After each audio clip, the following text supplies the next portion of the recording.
હવે તો મારી દુકાને ગ્રાહક પણ ધોકા લઈને આવે, શું કરવાનું? વિડીયો છેલ્લે સુધી જો ખબર પડી જશે.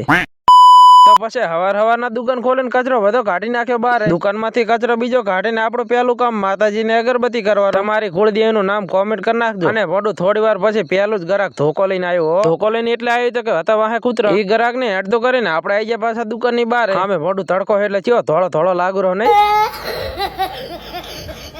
તો પછી આમકા જોઈ તો પડું આમ તો જો હું જેટલો આળો છું હજુ પડીકા બારે નથી ટગાડે, શું કરવાનું? તો પછી આમકા નજર જઈ તો આળો થોડોક વધારે થઈ ગયો તો આપણે આવી ગયા પાછા હળગાવા. આમ તો પડું થોડુંક ચાય ફાળ્યું નથી ને હળગાવાનું ચાલુ કર્યું નથી. આળો કોઈ વાંધું ના લેતા. હવે પડું ઈ ખબર નહીં પડતી કારણ 109 શિખર ચમ લસ્યા છે. તો પછી આપણે નીકળી ગયા તો બાઇક લઈને ફરવાના. આમકા જો ને હવારના આર્યો આશાના મમરા ભરતો જાય રહ્યો. અહીંયાથી આપણે આવી ગયા ઘરે ને આજે હતી 11 આપણે દૂધ વાપરેલું હતું તો બનાવેલી ખીર ને બેહી ગયા ચાપોટો ખીર. હા પડું હવારનો કઈક આવો નાસ્તો હોય તો મજા આવી જાય. ખીર ખાઈને આપણે આવી ગયા પાછા દુકાને. આજ તો પડું હવારનો ટાઈમ જ હવે મળ્યો પડીકા બારે ગોઠવવાનો. અહીંયાથી પાછા આમ કઈ જોયું તો આવી ગયા તા ભેંસાના શેંકડા ઘડવા વાળા. તમારે કઈ ઘડાવવું હોય તો કહેજો.